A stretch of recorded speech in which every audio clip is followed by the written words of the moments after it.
Auzubillahiminash-shaytanir-rajim. Bismillahir-rahmanir-rahim. Assalamualaikum dear students. Welcome to my YouTube channel. And आज का हमारा topic है chromatography. Chromatography inorganic, organic, biochemistry and biology, zoology में बहुत widely use होने वाला टॉपिक है, बहुत वाइडली यूज होने वाली टेक्निक है, इसीलिए इसे समझना बहुत जरूरी है. Let's start the video without wasting time. Chromatography Greek words हैं, 2 वर्ड्स का कॉम्बिनेशन है, chromo and graphy. Chromo means colour and graphy means to write. Chromatography use होती है सेपरेशन, आइडेंटिफिकेशन और प्योरिफिकेशन करने के लिए. किसी भी मिक्सचर के कंपोनेंट्स को आइडेंटिफाई करना हो, उनकी प्योरिफिकेशन करनी हो या उन्हें सेपरेट आउट करना हो, हम क्रोमेटोग्राफी यूज करते हैं. इसे क्रोमेटोग्राफी क्यों कहा जाता है? क्योंकि क्रोमेटोग्राफी बहुत पहले सिर्फ कलर सेपरेशन के लिए यूज होती थी, कलर्स कंपाउंड्स की सेपरेशन आइडेंटिफिकेशन के लिए यूज होती थी, इसीलिए इसे क्रोमेटोग्राफी कहा जाता था. अभी भी क्रोमेटोग्राफी में बहुत सारी चेंजेस आई हैं. बहुत सारी चेंजेस आने के बाद इसे बहुत हाई लेवल पे चेंज किया गया और अब ये ना सिर्फ कलर कंपाउंड्स को सेपरेट करने के लिए यूज होती है, बल्कि colourless compounds, inorganic compounds, organic compounds, हर किस्म के कंपाउंड्स की सेपरेशन के लिए यूज होती है. तो इसकी मेन टाइप्स की तरफ आए तो इसकी 2 मेन टाइप्स हैं, paper chromatography and column chromatography. आज की वीडियो में हम पेपर क्रोमेटोग्राफी डिस्कस करेंगे. पेपर क्रोमेटोग्राफी फर्स्टली 1865 में इंट्रोड्यूस करवाई गई बाय क्रिश्चियन फ्रेडरिक. ये साइंटिस्ट था जिसने 1865 में पेपर क्रोमेटोग्राफी इंट्रोड्यूस करवाई. तो पेपर क्रोमेटोग्राफी का प्रोसीजर, या आप कह लें कि किस तरह से पेपर क्रोमेटोग्राफी वर्क करती है, या हम पेपर क्रोमेटोग्राफी को किस तरह से यूज करते हैं, क्या इसका प्रोसीजर है, वो हम सारा देखते हैं. कि सबसे पहले हमने देखना है, अब जैसे हमें पता है पेपर क्रोमेटोग्राफी में हमने पेपर यूज करना है, तो चॉइस ऑफ फिल्टर पेपर हमारा पहला काम है. सबसे पहले हमें देखना है कि हमने पेपर कौन सा लेना है. पेपर क्रोमेटोग्राफी में जो पेपर मोस्टली यूज होते हैं वो हैं वटमैन फिल्टर पेपर. अब उसमें भी डिफरेंट ग्रेड्स हैं, number 1, number 2, number 3, 41, 42 and so on. बहुत सारे ग्रेड्स होते हैं, ग्रेड्स होते हैं. हमने ग्रेड्स का क्या मतलब है? ग्रेड्स का ये मतलब है कि जैसा हमारा मिक्सचर है जिसमें से हमने कंपोनेंट्स को सेपरेट आउट करना है, उसका नेचर देख के, उसकी वोटेलिटी देख के हमने अपना पेपर सिलेक्ट करना होता है. अच्छा जी, अब हमने एक पेपर सिलेक्ट कर लिया जिसे हम कहेंगे वटमैन फिल्टर पेपर नंबर 1.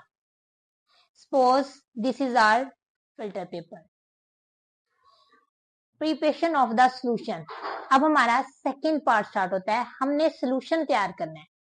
अगर तो हमारे पास जो सैंपल है या जो कह लें कि मिक्सचर है जिसे हमने सेपरेट आउट करना है, अगर वो हमारे पास सोल्यूशन फॉर्म में है तो वो डायरेक्टली अप्लाई कर देंगे पेपर पे. लेकिन अगर वो सॉलिड फॉर्म में है या वो हमारे पास पाउडर फॉर्म में है, जिस भी फॉर्म में है, अदर देन सोल्यूशन, तो हमने उसे पहले एक सूटेबल सॉल्वेंट लेना है जो अच्छा सोल्यूशन बनाए. वो हम लेके उस सॉलिड मटेरियल को लेके उसका सोल्यूशन तैयार करना है. जब हमारा सोल्यूशन तैयार हो जाएगा तो हमने क्या करना है, application of the sample. Application of the sample on the paper. हमने क्या करना है, जो सोल्यूशन तैयार किया है वो हमने इस पेपर पे लगाना है. किस तरह से लगाना है? पहले हमने लगानी है 2 सेंटीमीटर अबव लाइन लगानी है पेपर पे. ठीक है. उसके बाद हमने एट द सेंटर एक डॉट लगा लेना है. ये काम हमने दोनों काम ही लेड पेंसिल से करने हैं. लेड पेंसिल से ही हमने लाइन लगानी है और लेड पेंसिल से ही हमने डॉट लगाना है. जब हमने डॉट लगा लेना है, हमारा सोल्यूशन तैयार है, हमने लेनी है कैपिलरी ट्यूब. कैपिलरी ट्यूब उस सोल्यूशन में डिप करके हमने एक डॉट लगा लेना है ऑन द डॉट. ठीक है, ये हमने डॉट लगा लिया. ये हमारा सैंपल का डॉट है जिसे हमने सेपरेट आउट करना है. फॉर एग्जाम्पल ये डॉट मैं लगा रही हूँ मिक्सचर ऑफ इंक्स. मैंने क्या किया, ब्लू और रेड इंक को मिक्स किया, एक सोल्यूशन बनाया. सोल्यूशन बना के मैंने अपना इधर प्लेस कर दिया. अब मैंने करना क्या है, मैंने इन दोनों इंक्स को उस सोल्यूशन में से जो मैंने बनाया होना है इसमें से मैंने इन दोनों को सेपरेट आउट करना है और इसके लिए मैं अपना पेपर यूज कर रही हूँ, पेपर क्रोमेटोग्राफी यूज कर रही हूँ। ठीक है, नेक्स्ट है हमारा choice of the solvent. Basically ये जो मैंने बनाया ये होगी हमारी सोल्यूशन, तैयार हो गया। अब सॉल्वेंट क्या है? सॉल्वेंट बेसिकली हमारा है मोबाइल फेज। एक हमारी होती है स्टेशनरी फेज, दूसरी होती है मोबाइल फेज। स्टेशनरी फेज वो होती है जो मूव नहीं करती, मोबाइल फेज वो होगी जो through out the paper move करेगी। अब हमने क्या करना है, ये वाला सॉल्वेंट वो लेना है जो अच्छे से ट्रेवल कर सकता हो, जो हमारे कंपोनेंट्स के साथ रिएक्ट ना करे लेकिन उनका ट्रेवलिंग करवाए। ठीक है, अब हमने क्या किया, सूटेबल एक सॉल्वेंट ले लिया। इस सॉल्वेंट को हमने क्या करना है, हमने एक जार लेना है जिसे हम क्रोमेटोग्राफिक जार भी कहते हैं। ठीक है, हमने इस जार में वो सॉल्वेंट ऐड कर देना है, यानी कि हमने क्या करना है, मोबाइल फेज जो है वो ऐड कर देनी है। ये हमने अपना क्रोमेटोग्राफ में मोबाइल फेज जो है वो ऐड करनी। ठीक है, अब हमारा पेपर जो है जिसपे हमने सैंपल लगाया था वो सैंपल भी ड्राई हो गया। अब हमने ये वाला पेपर इस क्रोमेटोग्राफिक जार में सेट कर देना है। ठीक है, ये मैंने क्या किया है, क्रोमेटोग्राफिक जार में अपना पेपर जो है वो सेट कर दिया। ठीक है जी, जब मैंने अपना पेपर इसमें सेट किया, देखें बिल्कुल, तो मैंने ध्यान रखना है कि जो मेरा डॉट है वो सॉल्वेंट के साथ ना अटैच हो। ये मेरी लाइन थी जो मैंने 2 सेंटीमीटर पे ड्रा की। ठीक है, और ये है जो हमारा सैंपल का डॉट था, ये यहां तक हमारा सॉल्वेंट टच कर रहा है हमारे पेपर। ठीक है, नेक्स्ट हमारा डेवलपमेंट ऑफ द क्रोमेटोग्राम। अच्छा जी, अब डेवलपमेंट कैसे होगी, हमने पेपर रख दिया है सॉल्वेंट में, ये हमारा मोबाइल फेस था, मोबाइल फेस क्या करेगा, हमारे throughout the paper travel out करेगा। तो जब ये from bottom to upper level travel करता है हम इसे कहते हैं असेंडिंग टेक्निक। लेकिन जब हम अपना सॉल्वेंट या मोबाइल फेस एक ट्रफ में रख के और पेपर इसके साथ अटैच करेंगे तो हमारा क्या होगा, जो सॉल्वेंट है वो ट्रेवल करेगा from upper two lower level.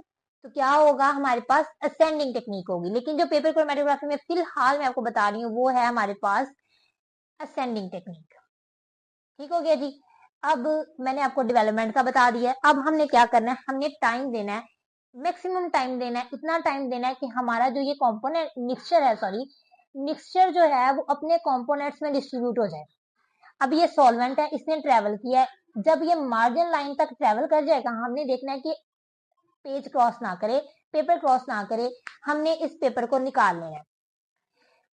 Paper को निकालने के बाद हमने इसको करना है ड्राई। लेकिन ड्राई होने से पहले भी हमने दो काम करने हैं। एक काम हमने ये करना है कि इस पेपर को निकालना है, पेपर को निकाल के जो जितना ये सॉल्वेंट ट्रेवल किया है, अब फॉर एग्जांपल मैंने ये पेपर जो है निकाल लिया, ठीक है, अपने क्रोमेटोग्राफिक जार में से पेपर मैंने निकाल लिया, ये मेरा सैंपल था और यहाँ तक मेरा सॉल्वेंट ट्रेवल हुआ है। हो सकता है with the passage of time जब ये पेपर ड्राई हो तो सॉल्वेंट का हमें पता ही ना चले कहाँ तक ट्रेवल हुआ है, सॉल्वेंट सारा इवेपोरेट कर जाएगा। इसीलिए सबसे पहले लेड पेंसिल से हमने क्या करना है, जितना हमारा सॉल्वेंट मार्क हुआ है उससे मार्क कर देना with the help of lead pencil. अब हमारा ये था सैंपल जी, जब मोबाइल फेज ने मूव आउट किया अपर की तरफ तो हमारे पास इसमें दो कंपोनेंट्स थे, एक कंपोनेंट हमारा यहाँ फॉर एग्जांपल शो हो रहा है तो दूसरा यहाँ हो। ठीक है जी, ये हमारा फॉर एग्जांपल ब्लू कलर हो गया, ये लें, ये ब्लू कलर हो गया और ये रेड कलर हो गया, दो ही कंपोनेंट थे इंक में। जब वो मोबाइल फेस के साथ ट्रेवल किए उनकी ट्रेवलिंग की capacity with the solvent different होगी, हर कंपोनेंट डिफरेंट जो है वो आरएफ वैल्यूज देगा, यानी हर एक जो है कंपोनेंट है वो डिफरेंट पॉइंट्स पे जाके स्टॉप हो जाएगा, या जो है वो कोई इतना ट्रेवल कर रहा है तो कोई इतना कर रहा है। ठीक हो गया जी, अब ये दो कंपोनेंट्स अलग हो गए। अब हमने क्या करना है, लोकेशन ऑफ द कंपोनेंट। अच्छा, ये तो अब ब्लू कलर है और ये रेड कलर है, हमें नजर आ रहा है बाय द आईज, या हम जो है विजुलाइज कर रहे हैं इजीली विदाउट एनी हेल्प। ठीक है, ये हम देखें ये ब्लू है ये रेड है, फॉर एग्जांपल ये जो है डॉट्स हमें नजर नहीं आ रहे लेकिन सॉल्वेंट तो ट्रेवल हो गया।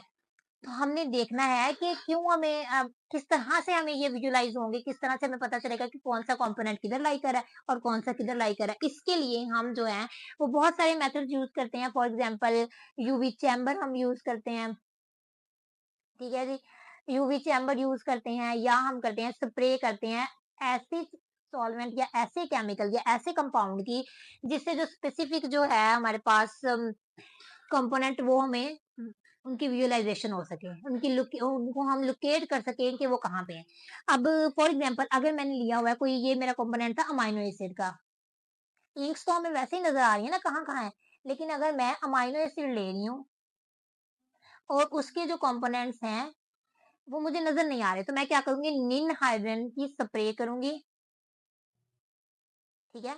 हमने इस पेपर को लेना है, इसके ड्राई होने के बाद जब हमने बाहर से निकाली इसको अच्छे से पेपर को ड्राई कर लेना है। पेपर को ड्राई करने के बाद हमने देखा हमें कोई भी कंपोनेंट जो कलर है वो नहीं नज़र आया, तो हमने क्या करना है, हमने निन हाइड्रेन की स्प्रे कर देनी है। निन हाइड्रेन को स्प्रे करते ही हमारे पास कलर्स आ जाएँगे दोनों कंपोनेंट्स के, हमने उन्हें भी लोकेट कर लेना है।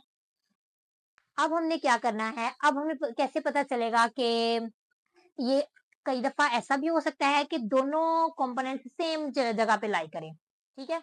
ये भी मेरा एक कंपोनेंट भी सेम आ रहा है वैल्यू पे, दूसरा भी। तो हम आइडेंटिफिकेशन किस बेस पे करते हैं? कलर्ड बेस पे। किसी भी 2 कंपोनेंट हैं अगर एक मिक्सचर में हो सकता है दोनों सेम आरएफ वैल्यू दें यानी दोनों एक जैसा डिस्टेंस ट्रैवल करें, लेकिन उनके कलर्स की बेस पे हम उन्हें सेपरेट आउट कर सकते हैं। अब मेरे पास है 2 कंपोनेंट, एक फॉर एग्ज़ाम्पल हम ले लेते हैं ए और एक है हमारे पास बी, हमने निकालनी है इनकी आरएफ वैल्यू। आरएफ वैल्यू जो है वो हम इसका रिजल्ट कह सकते हैं कि at the end RF value का रिजल्ट क्या सॉरी पेपर क्रोमैटोग्राफी का रिजल्ट क्या निकलता है।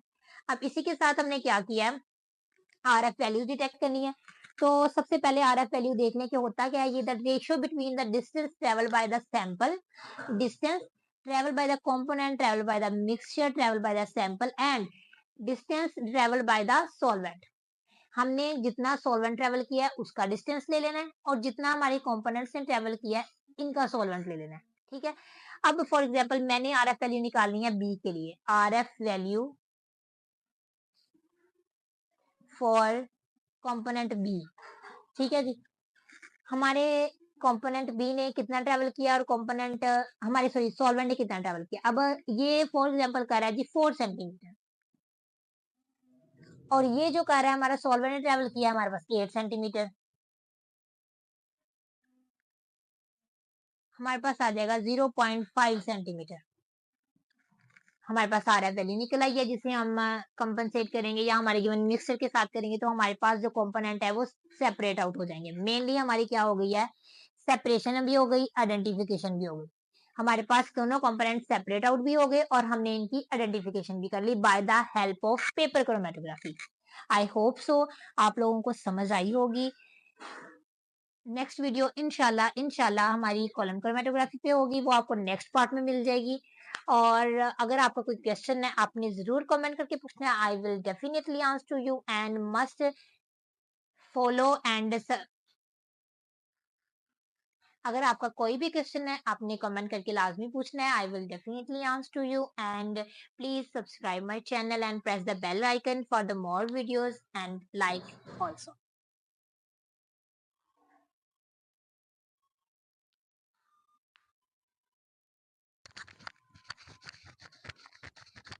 And if you like the video, अगर आपको समझ आई है तो please subscribe my channel and press the bell icon for more videos. अल्लाह हाफ़िज़, मिलते हैं फिर। एंड अगर आपको कोई भी क्वेश्चन है तो आपने ज़रूर पूछना है, I will definitely answer to you and अगर आपको समझ आई वीडियो अच्छी लगी तो चैनल